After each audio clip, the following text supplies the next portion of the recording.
कुदरत अंकल, आप ठीक तो है ना? बाबा, क्या चोट लगी आपको? क्या हुआ था? कैसे हुआ ये? बाबा और दिलान,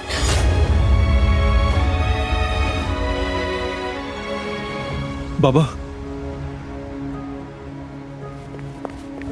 कुदरत साहब, ये क्या हो गया? या अल्लाह, ये कैसे गिर गए? या अल्लाह, रहम कर इन पर। पुरसुकून हो जाए। गुल और हान को बुलाकर लेकर आओ, जल्दी। वो यहाँ नहीं है। वो आजादे साहिबा और जिहान को साहिल पर लेकर गए हैं। तो फिर किसी और मुलाजिम को बुलाओ, जल्दी। बाबा, परेशान ना हो, सब ठीक हो जाएगा।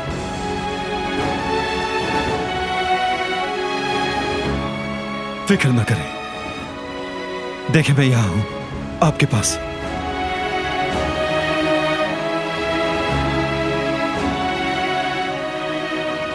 क्या हड्डी टूट गई?